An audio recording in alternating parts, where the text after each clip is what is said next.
Welcome to the From Concealment Podcast, the show for firearm enthusiasts who like to shoot, train, carry, and compete. Get ready for some shooting insight, firearm and accessory reviews, and of course, insight on conceal carry. And now, broadcasting from behind enemy lines in the From Concealment studio, it's Pete Mitchell and Dan Sams.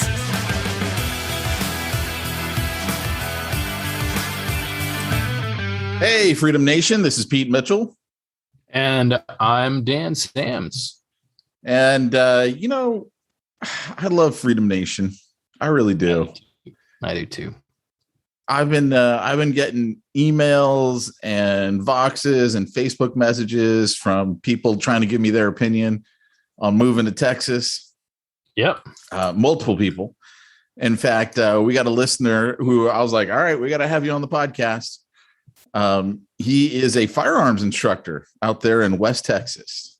And I was like, all right, cool. I'd love to hear, what's going on now that Texas is a constitutional carry state, because I went to his website and, he was reported in the news as saying, hey, you know what? A lot of my business is going to go down because people aren't going to need what they call an LTC, license to carry.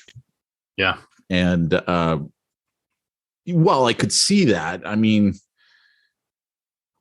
without a doubt, I mean, when you don't need it, no one's going to go to it, right? I mean, that's just kind of the thing. But, you and I keep hitting on this. You really got to have training, and you got to continually stay in training. Like, it's not a one-hit wonder. You're carrying a firearm around for self-protection or protection of your loved ones. You take that serious. And you train. Do you really want to be the guy that ends up like a cop firing 18 bullets and hitting about 8 different people, none of whom were the aggressor in the situation? Like, that's not who you want to be. You just don't. So you got to take training. You got to stay in training. Yep. Right on, brother. With you 100%. Hopefully this Freedom Nation friend here who reached out to you, man. I hope it genuinely ends up helping his business. Those who care about judicious marksmanship still want to be trained, and so my hope is that constitutional carry doesn't hurt business for him too much. I hope it helps him. We'll see. Yeah, it's interesting. I think part of it is you got to create a community, and it could be because we're behind enemy lines here in California.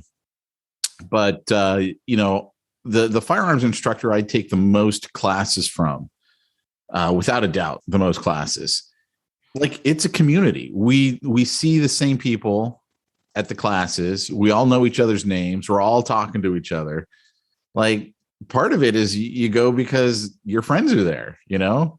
They might be your gun friends, right? I've never gone out to dinner with any of them, but, they're friends. We all know each other. Yeah, you have the friends in the circles you have, It's interesting. It's the way it works. I think of we've got friends that's the only way we know each other, but it doesn't make us less friends, Right. It's part of it, man. Yeah. We know we got a core thing in common. And in California, it's like, oh, you are a friend.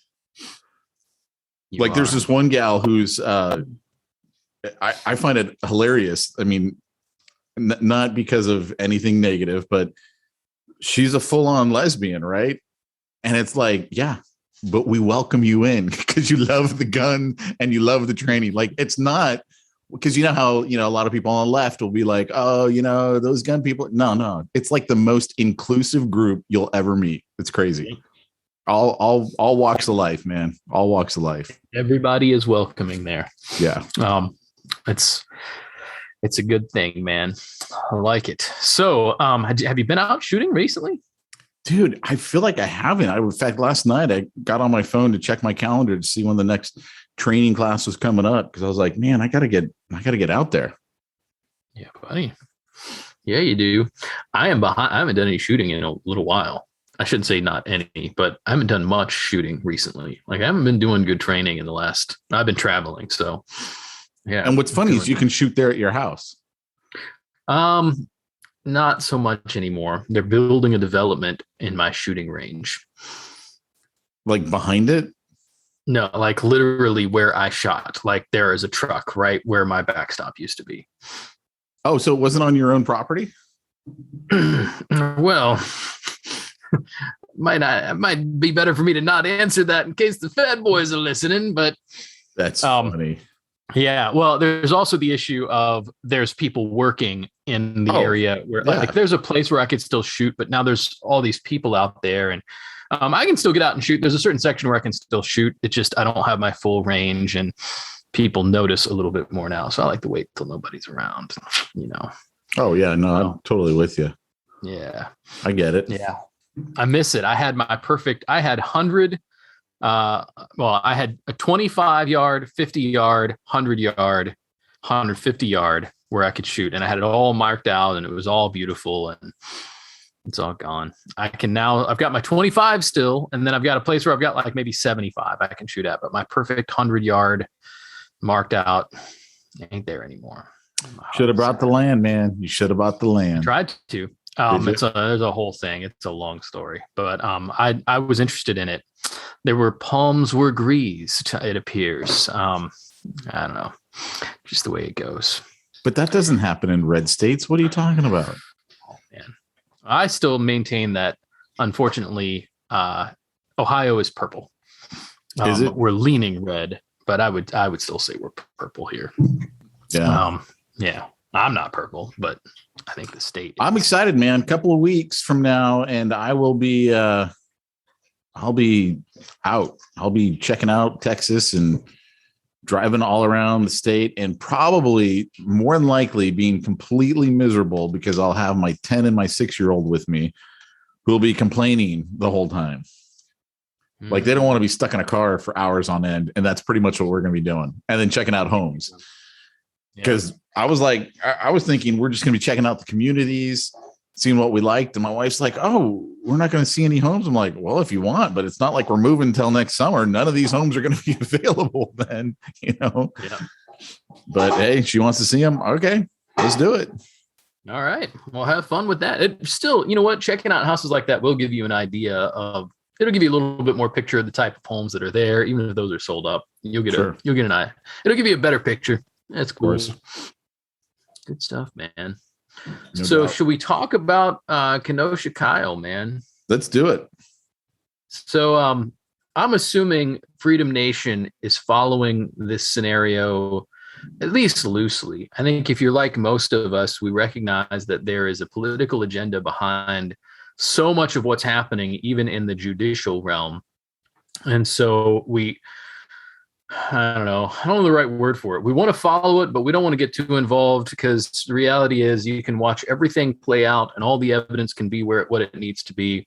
But decisions, sadly, are being made for political reasons and not always for issues of the truth. And an example here is the Kyle Rittenhouse situation.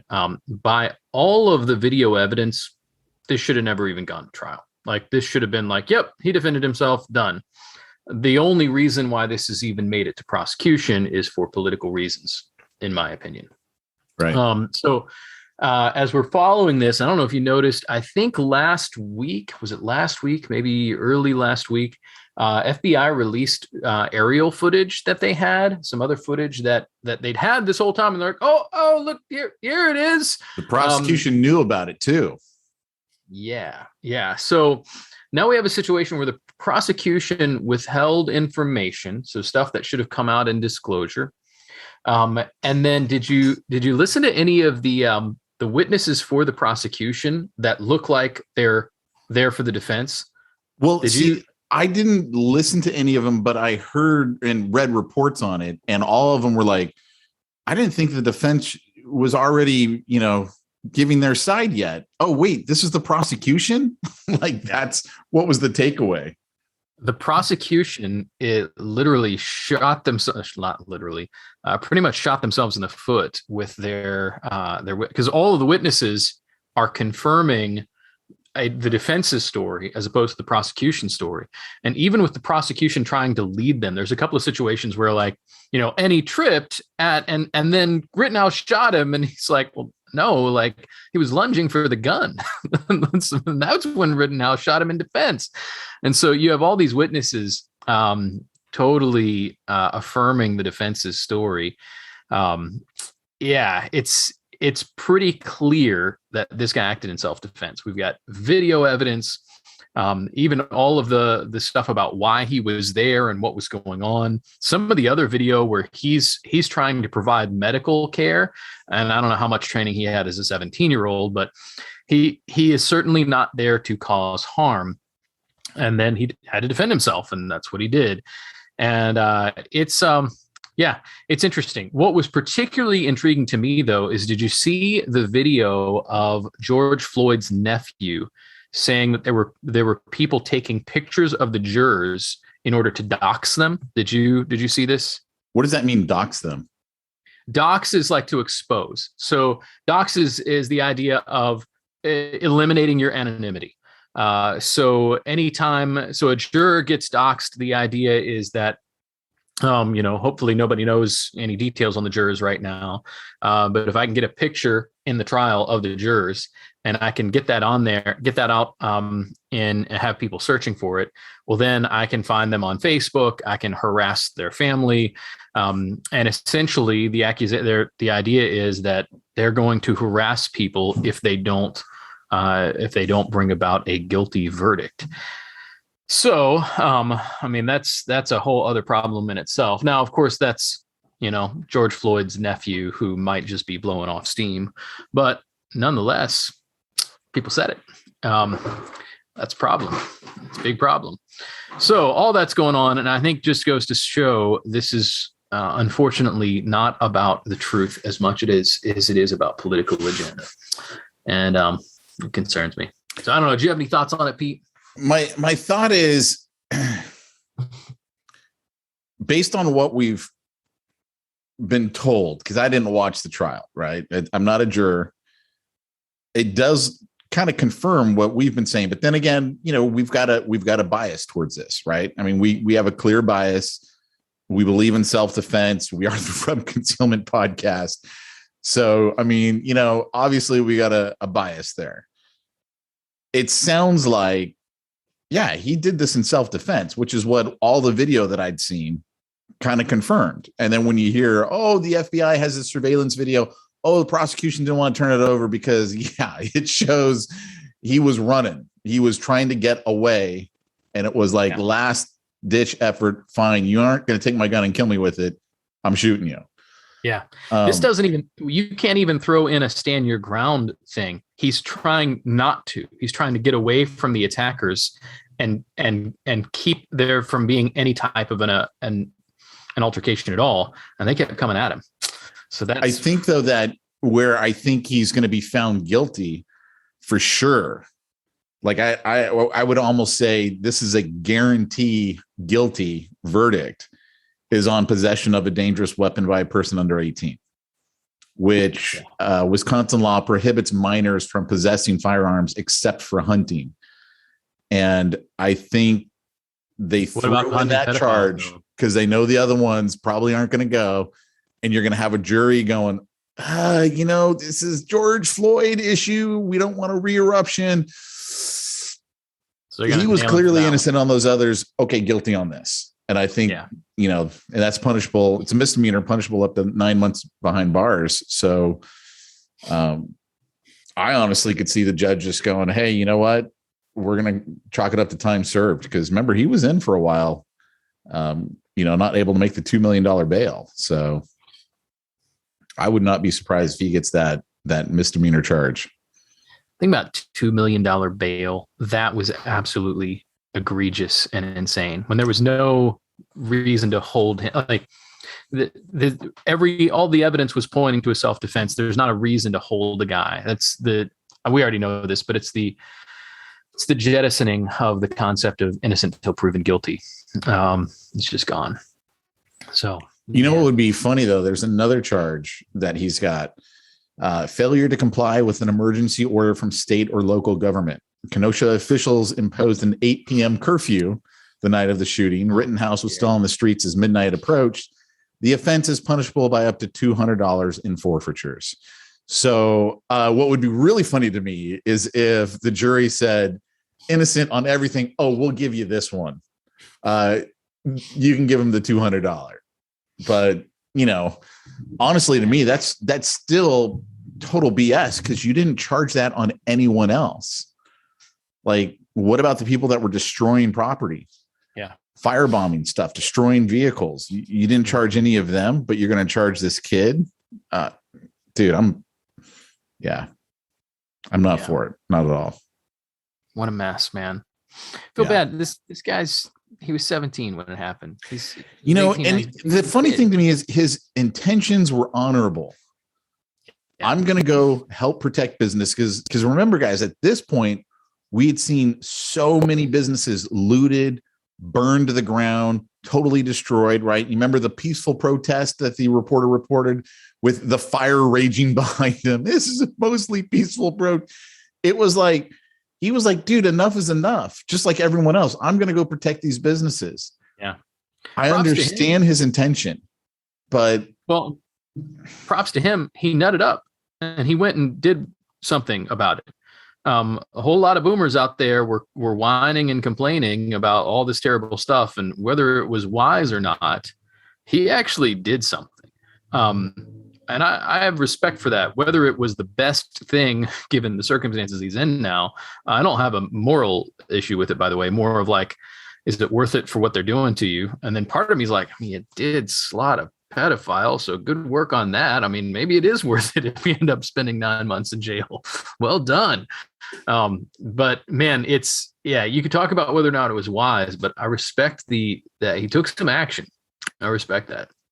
Yeah. I mean, it's a tough call. And like I said before, you know, it's definitely tougher for you and me to make that kind of a call because we got families, we got young kids.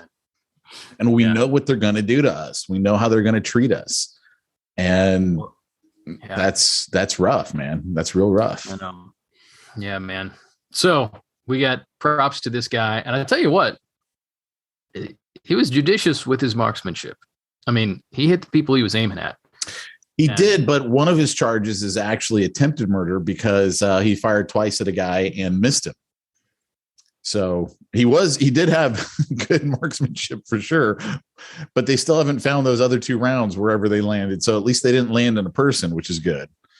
You know, could you imagine if he'd hit somebody who wasn't coming after him? I mean, he would have a completely different case. Everyone would be seeing him differently. Yeah. Yeah. Well, and think about how easy that would have been to happen. Of course, these guys that he hit, we're talking a point blank kind of situation. So yeah, at least for the ones that he hit. So man, so interesting watching all this play out, man. I'm concerned for him. I'm fearful that political ideologies are going to rule the day. Recently I attended a court hearing in which very similar thing where like the evidence was all out there, everything was cut and dry, and it still went the other way, but didn't seem to have anything to do with the evidence. It seemed to have everything to do with the opposition had a spouse of one of the circuit clerk workers. And so the judge changed his tune when he realized that people he worked with was on the other side of it. And I'm like, these kinds of things happen way too much, and it breaks my heart. So anyway, pray for Kyle, man. What I find really interesting is the charges for the murders. He's got first-degree reckless endangering safety is what they did with use of a dangerous weapon. That's punishable by up to 12 and a half years in prison. And the weapons modifier carries another 5 years. First-degree intentional homicide, use of a dangerous weapon. That's another charge that he's got. I don't see, but let's see. Do they have here? Okay, that carries a mandatory life sentence and the weapons modifier of 5 years.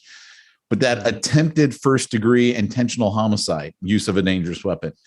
This is the charge for Rittenhouse shooting Gage Groweski in the arm seconds after he shot Hubbard. And as I'm probably killing this guy's name, Grozetsky came up towards him holding a pistol. The guy survived. Video shows Rittenhouse pointing his gun and firing a single round. That charge carries a maximum of 60 years. Like, where do they come up with these? First degree reckless endangering, 12 and a half. But attempted because we're going to call it attempted first degree, that's 60 years. And of course, an extra 5 years for it being a weapons charge. So, dude, I'm telling you, man, don't pull your firearm unless you're ready to go bang. Like, you are going to die. Someone you love is going to die or have great bodily injury. You don't pull your firearm to threaten someone. Don't pull your firearm to go, oh, back off. Don't do any of that. But hey, here's a question that I got for you. Did you read any of the Supreme Court oral arguments from last week on the New York case? I have not, but I'm hearing that the news is positive on it, that it's leaning in our direction. The news is positive. Again, who knows? It's the Supreme Court. I'm 61 pages into the 136-page transcript. I just sent you in the chat box I just saw it. I got it open right now. Yeah, the oral arguments starts, of course, with the petitioners, our side, going, hey, you know what? This is all crap. So, of course, the judges who are really getting into it on that side are the liberal judges. Mm-hmm. And so I've just started to when, New York is basically going, oh, no, here's why we've got all this. And they're really looking at it's really interesting. They're trying to say, well, look, we have a history of basically denying the Second Amendment. I mean, I don't know how to word it any other way. But like, if we look historically, towns and cities and states and territories, we're constantly denying people Second Amendment right. So therefore it's okay because we've been doing it historically. Nobody stopped us till now. So just keep letting us do it. Yeah. Why can't we keep doing it? It's like, wait a second though. It's not like our founding fathers wrote this in a vacuum. Yeah. Like, read the Federalist Papers. You really want to know what they had to say on everything. They wrote why they wrote what they wrote. Like, they wrote about it. They explained it. This is why we have this. I mean, they just fought off a government, and ours is the Constitution that does not tell the government how they can govern the people. It tells them how they can't govern the people. It tells them what they can't do to the people. Like, our founding fathers were like, we don't trust government. We don't trust government at all, ever.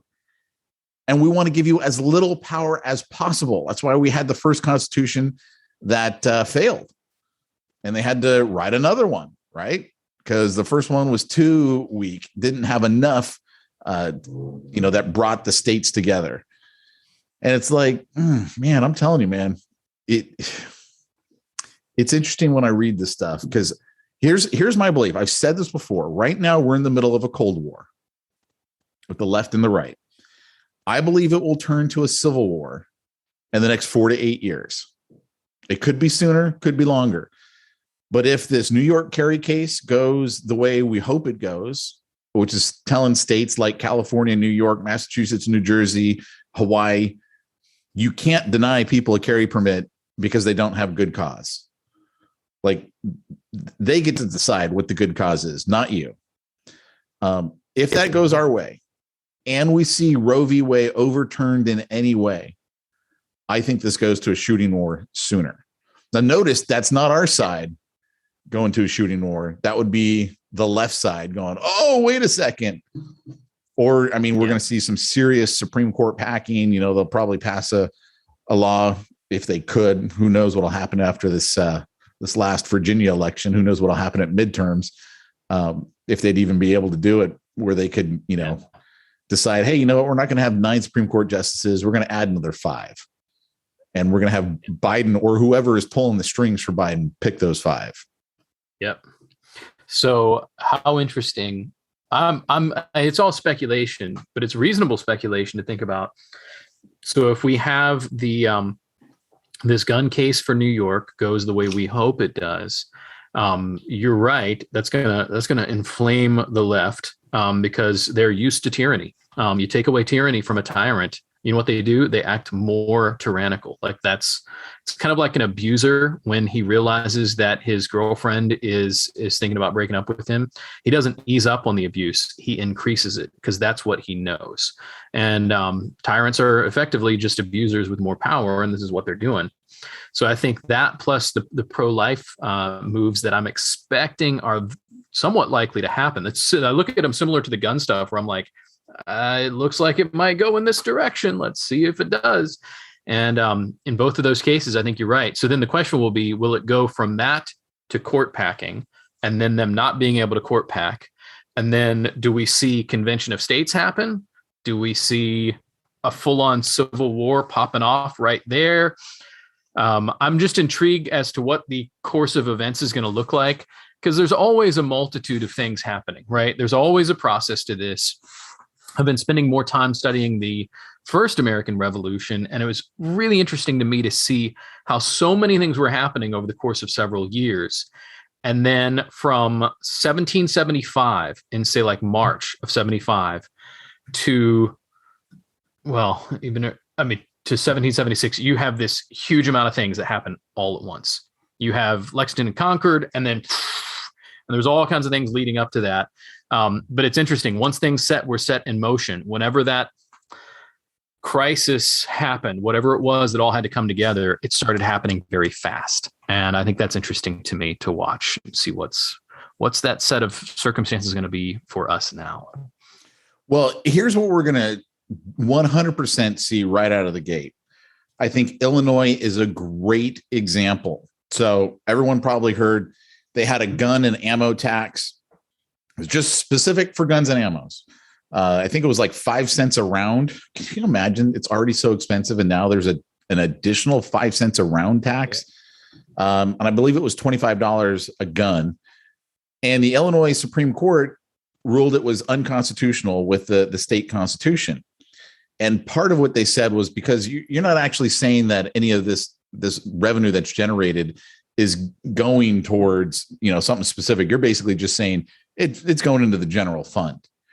So what they did is they came back and they wrote a new law and basically said, okay, all that money is going to go into, firearm prevention, crime or whatever, but it's all got to do with firearms. And they brought the whole stinking thing back after their own Supreme Court said no. And they're like, oh, we think this is consistent now. That's what we're going to see. So part of what I was reading with the Supreme Court with the New York case is you saw the justices going, well, aren't there special circumstances?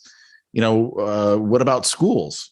Should the local or state governments be able to say no guns in schools? And of course, you and I would say, well, that's why all the shootings are happening in schools.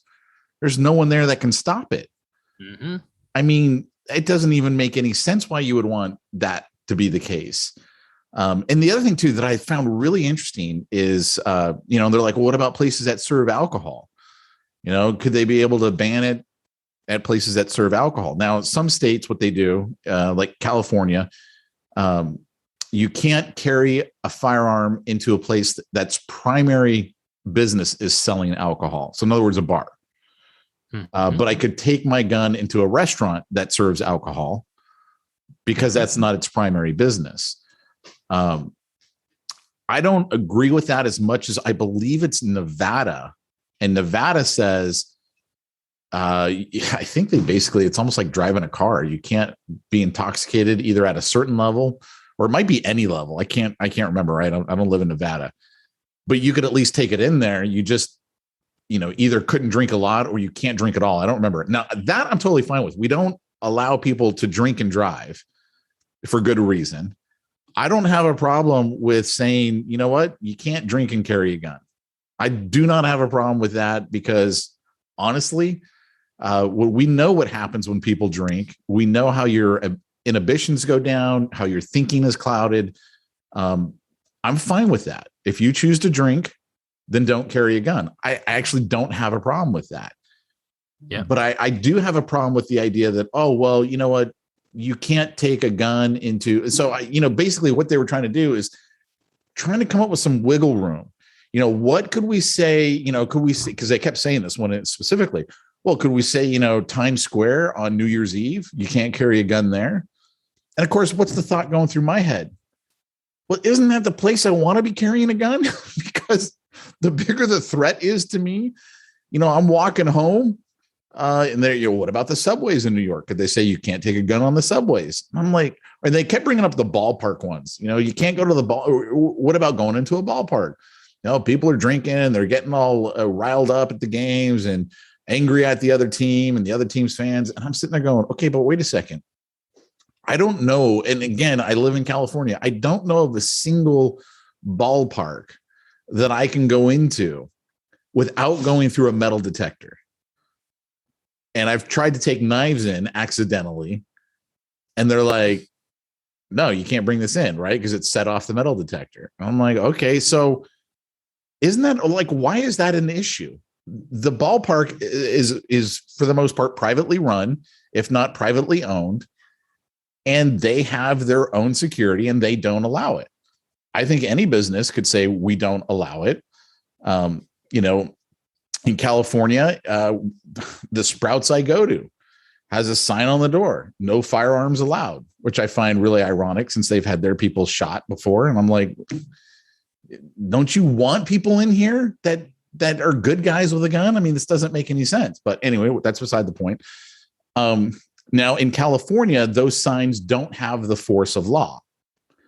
So in California, if they know you have a firearm and they ask you to leave, you better leave because you're trespassing. And I mean, you could be arrested for trespassing. So, and honestly, I think there's a great argument to be made to just not giving that type of business your business, not giving them your money. I think that's totally fair thing. I believe in states like Nevada, and I don't know for sure if this is Nevada, a no firearms allowed sign does have the force of law if it's on every single entrance to the building. And of course, no one puts it on every single entrance. So basically, whatever. Yeah. But yeah. So anyway, I don't know. Just some interesting thoughts. Yep. It is interesting. Hopefully, I'm watching the case a little bit, but probably not as closely as I should. I've been a little bit overly committed to other things, but we might have some really good news coming from that Supreme Court about this. I think they're expecting the decision by like next July or something. Maybe something like that. Man, it's not anytime fast, but no, I'd love to see my fellow Californians being able to get permits that don't live in, basically shall issue jurisdictions like Orange County. So here's what's funny to me. There are decisions that are made. There are legal things that happen. There's political candidacies that are won. And I got to just admit that seeing the left just freak out over it gives me some joy. It really does. Like, and I'm not one of those people, like, I don't ever want to relish in somebody's misfortune. Like, I don't do that. But when wicked people trying to do wicked things are foiled, it is comical. It's like Dick Dastardly on the old Hanna-Barbera cartoons that, he would like, yeah, and he would just like be ridiculous. And it's entertaining. Like when bad guys lose, we all like to see that. I don't want to see people suffer. But when they don't get their way, that makes me very happy. And so I'm entertained by that. I was in Virginia when Youngkin won this last week, and it was hilarious. It was great. And to watch like the leftist, what's his name? What was the name of the Democrat incumbent that comes out and is like clearly not well. His lips looked purple. He probably had been getting drunk on some weird drink. He's dancing around. He turned out though, didn't he? He turned out. What do you mean turned out? The incumbent governor, they only get to serve one term in Virginia, right? No, I'm sorry. This might not be the incumbent. This was the Democrat guy running against him. Gotcha. I'm sorry. This was the guy who was trying to get elected. I said incumbent. I'm sorry. I don't think he was. Yeah. So yeah, it's interesting. I like watching the left lose. Well, what about that truck driver who spent $153 and beat the state awesome. Senate president? And that like, awesome. And you know what started it? He couldn't get a carry permit. He was like, what? I'm a truck driver. I go to the Pentagon, and he started like naming off all the places that he goes, all like government places. That means he's gone through checks, right? You can't drive a truck into the Pentagon and not go through deep background checks, but he can't get a carry permit. His police department wouldn't let him. He goes, forget it. I'm running. And of course, you tell everyone, oh, we're going to win. We're going to win. And he goes, but I never believed we were going to win. It's like, how in the world can I win? And then he wins. And I'm like, oh, that's just beautiful. I mean, that is truly a beautiful thing to see. That is awesome. Maybe that's what we should be firing up Freedom Nation to do. Everyone start running for office against these tyrants. In seriousness, we need against these tyrants, both Republican and Democrat.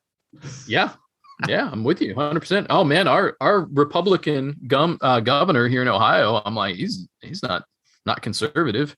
Heck, most of the Republicans, even the better of the lot, are still basically low grade socialists they just haven't socialized over as far as the left has. Us libertarians are still over saying like, yeah, you're all dirty commies. So yeah. Talking about election stuff, the other thing that I thought was fun was the woman who won lieutenant governor in Virginia. Yep. Jamaican immigrant, was as a Marine. There's pictures of her holding an AR and just had the most inspiring speech. Just seems like the sweetest woman.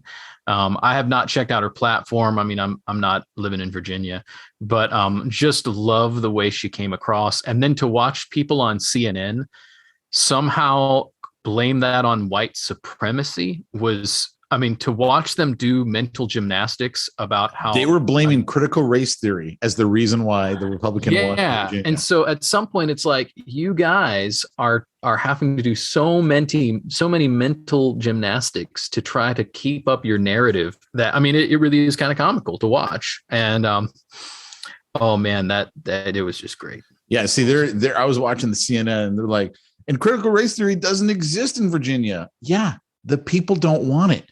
That's why they hired a guy who said, I'm going to make sure that there's no critical race theory in Virginia.